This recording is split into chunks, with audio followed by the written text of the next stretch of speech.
Listen, everybody's been looking forward to this main event out of the fight night. I mean, obviously, the pay-per-view is huge, but when you look at this fight between Ortega and Zombie, where do you think it gets won? Like, what's the most key area that somebody has to dictate to win this fight?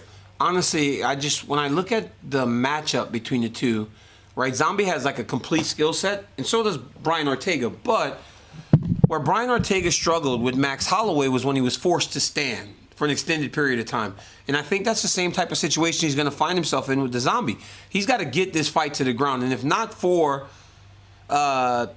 keeping him there extended periods of time, he has to be able to mix it up to make the Korean Zombie not feel so comfortable on the feet, because that dude's a handful too. So ultimately, it's I know Brian Ortega knocked out Frankie Edgar, and sometimes you fall in love with the hands, but for him, he needs to get this fight to the floor. Because if the Zombie can stay standing, he's very difficult. Yeah, we just found out the last couple of days, obviously, that Henner can't make it. I mean, from a fighter's point of view, like, how much difference can that make? I mean, I kind of like what Henner said, where he's like, "Dude, jiu-jitsu, you got." That was the most. I was on the plane with Brian Ortega over, and we were talking, and he was talking about his training camp and how well it went, and how Henner had his positive tests weeks ago, right? But he's been kind of alternating positive and negative. And when you get to Vegas, if you're positive, you can't travel. It is what it is. But if there was one coach, and this is a mindset of Brian Ortega, right? If there's one coach that he had to go without, why? If it's the jiu-jitsu guy, he feels pretty confident. Because as we know, Brian Ortega is as talented a grappler as we have in the entire UFC. So tough for a team, but it's like me not having a wrestling coach going into a fight. Right. So it's best of the worst case scenario. Does it change though? Like, because I get the feeling they're kind of like a mentor relationship too, right? I mean, does that change anything? Well, I mean, I just think that at this point, right, when you fought for a world championship, you know how to go fight, right? And what's normal? What's normal today, right? So to think that Brian Ortega is going into this fight and things don't feel normal, well, he's fighting in Abu Dhabi on Fight Island. There's a place called Fight Island that Brian Ortega is fighting the Korean Zombie, right? So what's normal in 2020? So this is kind of par for the course for all the fighters that are fighting on these cards. If something gets dealt your way, whatever. It's the way the world works today. No doubt. Outside the main event, man, any names, matchups, anything that stand out to you as you're studying, like good stories or styles you want to watch? We just did fighter meetings for the last 5 hours, and I have to go and decipher through these notes because I take a ton of them, right? Because I don't want to seem like an idiot on the broadcast, but there's some high-level talent on this fight card. I'm excited about the heavyweight matchup on the main card. I'm excited about the light heavyweight matchup. I feel like, and I'm going to butcher these names if I can even remember them. What's the kid's name at the light heavyweight matchup? The kid that knocked the guy out with the elbows last fight. Very different name. He's from England. He fights out of England. Huh? No. No, he was in the other card. Is it Dricus or no? No, M. His name starts with an M, and he's fighting the big kid, the big strong kid that lost to Modestus versus Jimmy Crute, yeah. Right? That's the one. And can you believe that? I can't remember all the names. Like, come on, man. It's like Modestus and Jimmy Crute, right? I think this is going to be a good fight because, for me, it's about the stories. Like, I love the stories going into fights. I love the storylines, right? And if we go back a year and a half, Jimmy Crute was this guy. The same exact situation. Jimmy Crute going into the fight with Serkinov, right, as the guy, undefeated. He was the new prospect in the division. He ended up getting beat, got back on the win in his last fight. Now you look at Modestus, he comes into the UFC, has an impressive performance, win $50,000 with that nice finish. And now he's the guy. And Jimmy Crute finds himself in that situation that Misha was. Now, does he take advantage of it as Misha did before? So I'm excited about that fight. There's just some good fights all up and down the card, you know, and as I continue to prep, because I don't even know what today is. Is it Tuesday, Wednesday? Like, I mean, I don't even know what day it is, but I know that come Friday, we'll know who these guys are, because as you learn about them over the course of the week, you know how talented they are. You you talk about stories in the light heavyweight division, the new champion, Jan Blachowicz. What do you make of him? Does he deserve? Man, this is so crazy. Is there an asterisk next to him? It's so crazy, man, because like if I say something, then he's gonna attack me. Like it's like I'm like an easy target here lately. All of a sudden, like I decided to retire, and everybody takes shots at me. You know, I said something. I praise Jan Blachowicz for his title-winning victory. I thought he looked fantastic. But I also speak the truth, right? And I sometimes see things and I speak on those things and he didn't quite like them. So then he tells me to go fight him. I'm 41 years old, man. I just got out of the game. You try to pull me back in? I think he's a good fighter. I think he's very talented. And honestly, what he's done is inspiring. It should inspire a whole different crop of fighters and let them know that the top is not out of reach. We've seen Jan Blachowicz lose. We've seen him lose at light heavyweight. We've seen him lose at middleweight. And he continued to believe in himself and his team. And now he's the UFC light heavyweight champion. And I don't think there's no asterisk. Or asterisk. What, asterisk? Is it asterisk? God, I can't say asterisk? I can't ever say it. I don't think there's... With a K. Asterisk. It's asterisk, right? You said asterisk. That's what messed me up. Like, there is no asterisk. Like, I think that John Jones left the division. Right? And this guy won the title. And he deserves all the respect in the world. And I'm interested to see what happens. And I'm excited to see what happens with this division because for a decade, Jones and I were the only two people that ever touched that belt. Let's see if this thing starts switching hands like a hot potato or if somebody can hold on to it. That's the last thing for me. I mean, we have to ask about Jones. This Jones Adesanya stuff. It's on different levels than even you guys were, right? I mean, what are you making out of this whole thing? Well, because Adesanya is one of those new internet kids, right? These internet kids don't even need to verify if something's true. They use it. There's a rumor, they use it, which is actually quite astounding because there was a rumor that Jones hid under that cage for years. Adesanya somehow got him to admit to doing it. He actually got him to admit to doing it. So, I mean, there's obviously a method to his madness. And I thought... when that started and he kept going after Jones, I was like, man, I can only imagine how many plates or like coffee mugs Jones broke in his house that night because he's so mad. But then when he got him to admit that, it was nuts. But Jones has had some good comebacks too. You know, it's been good. And if you're Israel Adesanya, you just don't fight him because you know how mad he is, right? Could you imagine making this man as mad as he is making him and just not fighting him? Because it doesn't seem like Izzy's ready to fight him right now, but I think this is the matchup. I think it would be a fantastic fight, too. Well, that's what's interesting, right? It's like it doesn't even seem like they're ready to fight, so why are they going Jones wants to fight him. Like, Jones wants to fight him. Like, everybody talks about Jones, but Jones is a fighter, man. He'll fight you. He'll fight anybody. And he wants to fight Adesanya. But Izzy won't even fight him, like, which is the most... It's like just like picking on somebody constantly, but at a distance. Like, I'm away from you. And I'm not saying Adesanya's scared, but Adesanya says, I need my time. You know, you said you were going to heavyweight 10 years ago. You're finally doing it now. You know, why can't I have time? It's very fascinating the way that these two interact with you. It's nasty, but these rivalries tend to get nasty. I mean, Jones and it was not nice, and they tend to get nasty, but that makes it fun for fans. You think they will fight at some point? I hope they fight at some point. I think it's a very interesting matchup, and I think that Adesanya is just improving every time out. So if I'm Jones, I'm fighting him sooner than later if I can get him in there.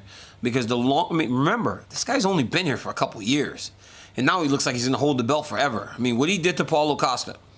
Paulo Costa's still delusional. I mean, I like Paulo Costa. Paulo Costa's like, sign the contract. What contract? There's no contract, Paulo. It's not coming. Like, after what happened a couple weeks ago, there's no contract coming. Like, just go fight somebody and just take it. Like, but then I'm like, Izzy, leave him alone, man. You keep picking on Paulo Costa. He's dead. Paulo Costa's dead. Leave the dude alone. You're putting pictures on the internet of the guy. Kick him when he's down. It's a different world these guys are operating in today, man. Usually, you know, you win and you kind of move on. But, man, for days, I started feeling bad for Paulo Costa. And then when he started responding, it actually got worse. Like, come on, man. Just take your licks. Just take your licks and just don't even say anything. If John Jones had admitted to you he'd hidden under a cage to avoid the drug test, would you have asked the commission to investigate that? Because he technically just admitted to avoiding a drug test. Like well, yeah, I mean, but, you know, if you find out that he was doing something wrong, you're not surprised, right? So it's like, what are you going to do, go down this same path? So I don't think you. I mean, I don't know. I really don't know. I don't know. I don't know. Would the move for a Jones-Adesanya fight be to have Israel fight Yan for the world title first, and then make that a 205-pound world title? See, now I never thought about that. That's interesting. Having Izzy go up. See, because here's the dilemma with the fight. What weight are they going to fight at? Right? Because now that Jones is putting on weight, does Jones want to come all the way back down to 205? That's championship weight. That's not easy for him. It was never easy for any of us. Making 205, is awful. It was awful. And it's awful. It's hard for Jones, too. He's a big guy. So for Adesanya to come up and just think that dude's going to deplete himself all the way back down to the championship weight, that's probably not what he would want to do. But if Adesanya can get past Blachowicz and now he's holding that title, now it might be a little bit more intriguing to Jones to go back down there. I mean, I don't know the weight. I really don't care, though. Like, I think Adesanya's a big guy. They can fight 215, give Jones a few pounds. I remember when I fought Anderson, and it was like on short notice, and I'm on my way down to 205, and they told me he was coming, and he weighed like 211. I was like, please make the fight at 210. Like, don't make me cut this last 5 pounds, right? Like, and I know that's what Jones would feel as he comes down to 205 if that's where the fight takes place. So those last 5 pounds are the worst. So imagine if you don't have to cut those off. It'd be crazy. Knowing Jones, though, right, it would almost be the most annoying thing Israel could do is go and get the 205-pound title and say, oh, see, now it's my belt, and you gave it up, now I have it. Could you not think that would just entice Jones enough? Or do you really think the weight is the biggest? I mean, I think that at this point, when you've done what Jones has done over the course of his career, now you start to look for new challenges, right? I mean, it's easier to speak about these things because I was in the same situation, right? When I'm beating Volkan and all those guys, and I'm like, I'll go fight Stipe, right? It's something new. And I think at this point, Jones has finally wrapped his head around going up, right? Because for a long time, he teased it. But it was never truly like a real thing. And now that he's wrapped his mind around it, I don't know if he's going to want to like kind of divert that back to going to 205. It's a massive change for a guy that it took a long time to make up his mind. And now he has. So I don't know. I don't know if he's willing to go back down there. Was there something for Izzy wanting to clean out middleweight first? He does want to be the greatest middleweight. Yeah. That Jared Cannonier out already. Yeah, and he doesn't seem to, I mean, he's a big guy, but he doesn't seem to struggle to make the weight, right? He steps on the scale. He always looks pretty good. He doesn't look like he's dying when he steps out there. I mean, you've seen guys step on the scale, Max Holloway at 145. Like, you see guys looking like they're about to just fall over. Izzy doesn't look like that when he's making 185. So you can tell that he's a true middleweight. And there's honor in cleaning out the division before you start looking to new things, right? Because what about the guy that's next? What about the Jared Cannonier, who has done so many spectacular things to earn a title fight? All of a sudden, the champion is gone. Like that's not really good for the sustainability of a weight class. So, Izzy wanting to stay there and fight is great for the division, but fans, which is what we are, we love the sport. We're fans of the sport. Fans want to see the next big thing. And the next big thing is Izzy versus Jones. And Jared Cannonier is a dangerous guy if he can get past Robert Whittaker. Because I believe that it comes down to matchups, right? Robert Whittaker wins. Do you make Whittaker versus Adesanya 2 already? Or do you kind of start going, now it's time for the Jones fight? Cannonier is something fresh and something new. People can get excited about it. And then looking at Jan's win against Dom's obviously coming off that 5-round fight against Jones. You think he got maybe a little overconfident? He just went 5 rounds with him. Man, everybody's ready to coronate that man. That's why you go in there. You can't. When you're going there for a coronation, you're about to become the king. Plans don't always work. Honestly, plans don't always work. You think it's happened on so many occasions. And I've said this time and time again. I go, Dom was supposed to go there and get his belt. Because I was one of the people thinking that too. Like, it's Dominic Reyes' fight to win. He went 5 rounds with the man. And now he's fighting a guy that, we've seen lose. But you don't know that Jan Blachowicz is a new person today opposed to who he was back then. So, I don't know if he got overconfident. I think that Jan Blachowicz just hit him. And he must hit really, really hard. Because when he's hitting these dudes, they just fall down. He about killed Luke Rocco with my boy. I love my boy, my dear boy Luke. He almost killed Luke. When he hit Dominic Reyes, he beat somebody up before Dominic Reyes too. Oh, it was Corey Anderson. He almost killed Corey Anderson. And then when he hit Dominic Reyes and his eye just like exploded, or his nose, I was like, oh my goodness, he's in trouble. He got beat the whole time. And Jan, and I've said this, and this is probably, he gets mad, I go, he's kind of slow, right? Jan is a bit slow. His hands move, his movements are slow. But maybe he's faster in there, right? And you think that he's moving slow on TV, but he was hitting Dominic, and he was moving forward the whole time. And once he hit him, boy, put him out. That Jan Blachowicz is something else, man. Do something else. Big, strong dude, too. Like, just big and strong. Just, you know, if you get hit by him, you're going to have bruises everywhere he hits you. It's nasty. Do you see anyone beating him moving forward? Do you think he holds on to that belt? I mean, man, you guys are really going to make Jan Blachowicz get mad at me. Keep asking me questions about. I don't know. I think Glover Teixeira is a problem for him. I mean, the dude that Glover's fighting, Thiago Santos beat him, right? Like, Thiago Santos beat him.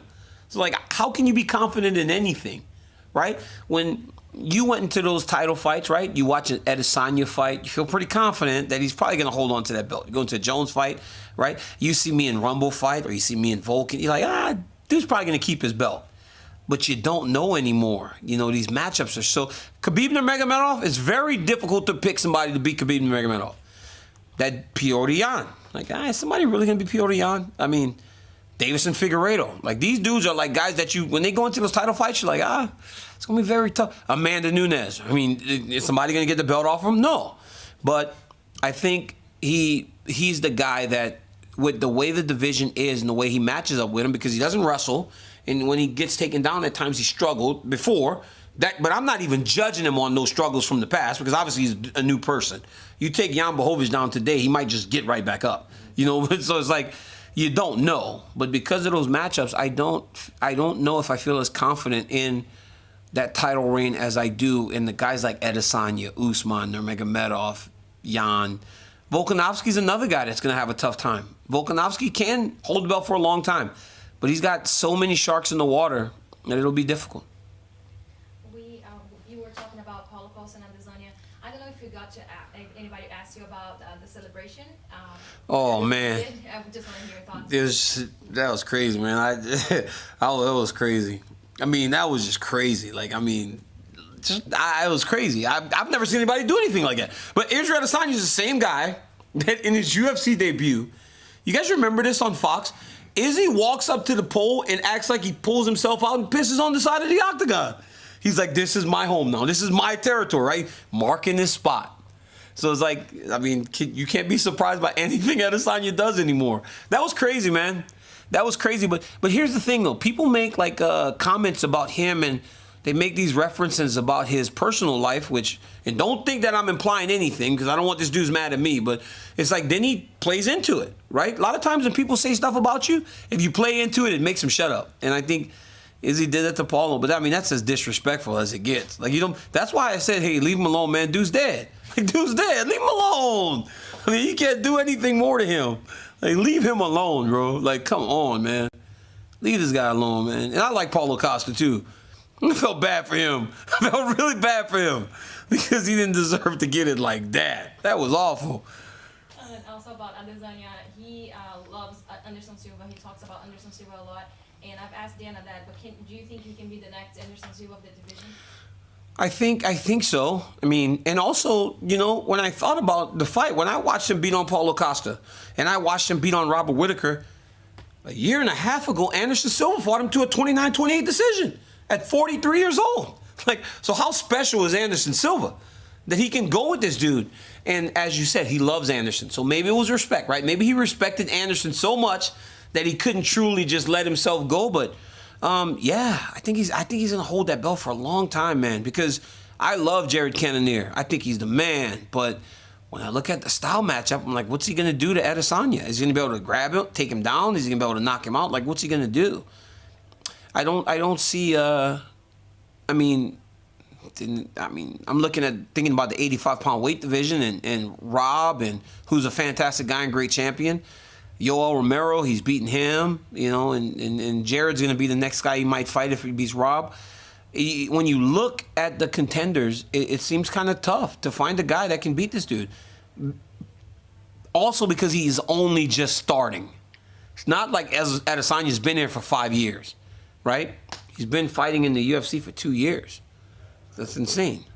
And last one for me, about your social media. Of course, you're a very positive guy, and you like to interact with people.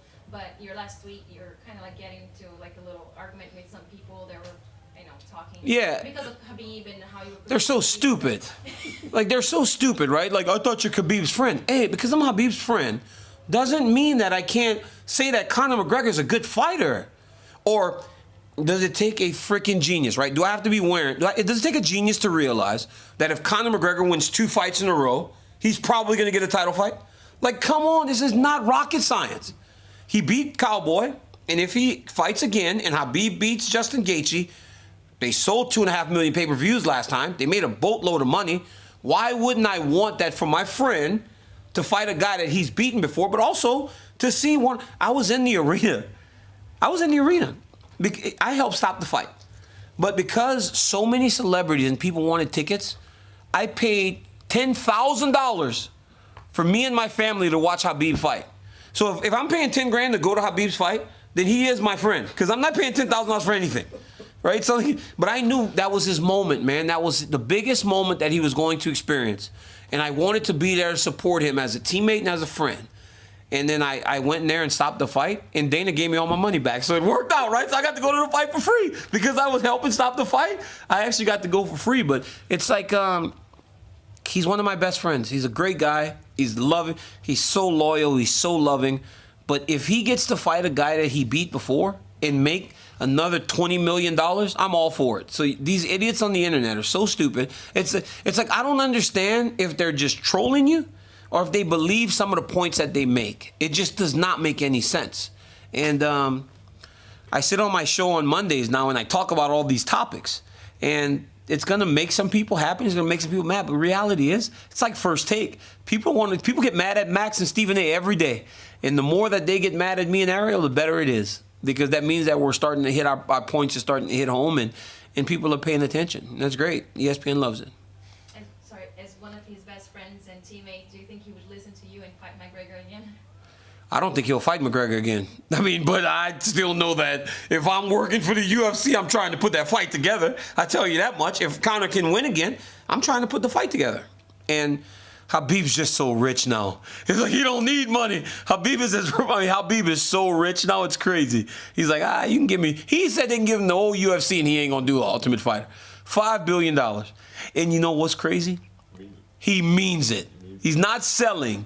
He's as genuine a person as you'll ever meet in the world. And if he says something, he usually means it. He's not #1 bullshit guy. He tells you the truth. And I believe Khabib. But I would like him to fight Conor for sure. You still have to avert your eyes when you look at him? Me? Yeah. No, I'm Daniel Cormier.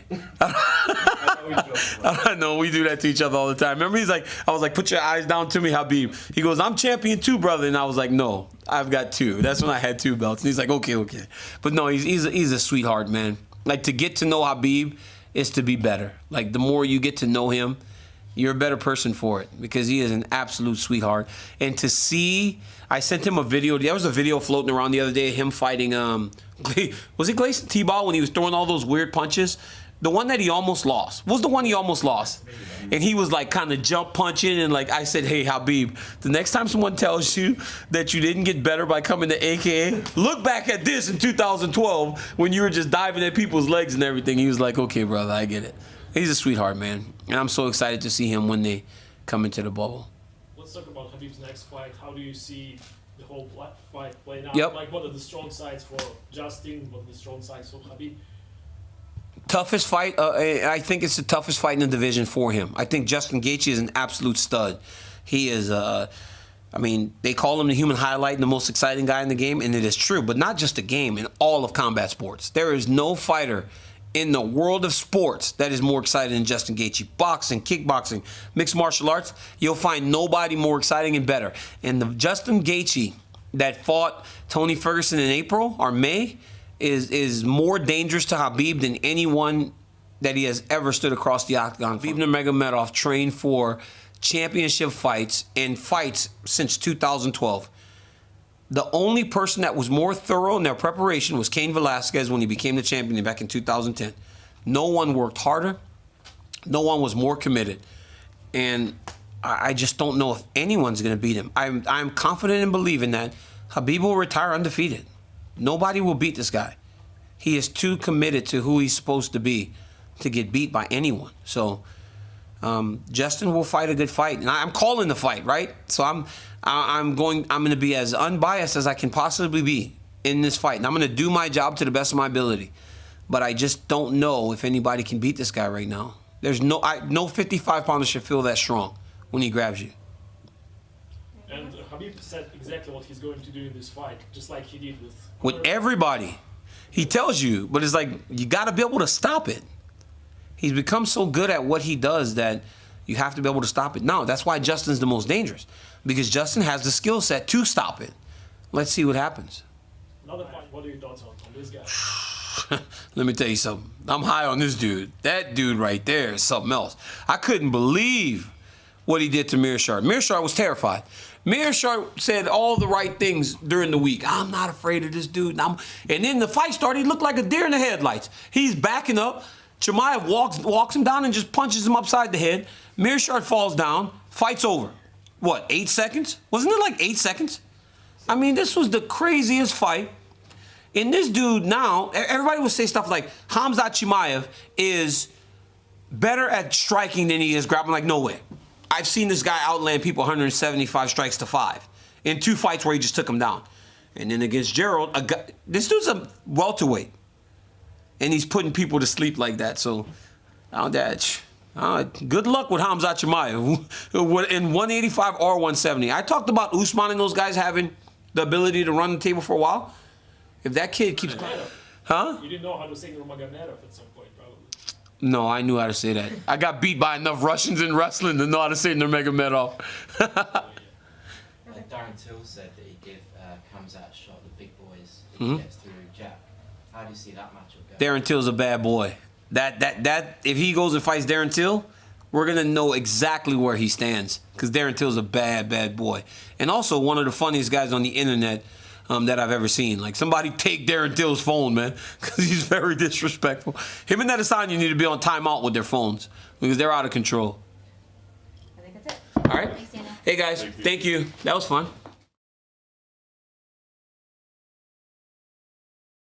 Hey sports fans, if you want to see more videos like this, check out some of our other ones right here. And if you like what you see, make sure to hit the subscribe button and stay tuned for more from USA Today Sports.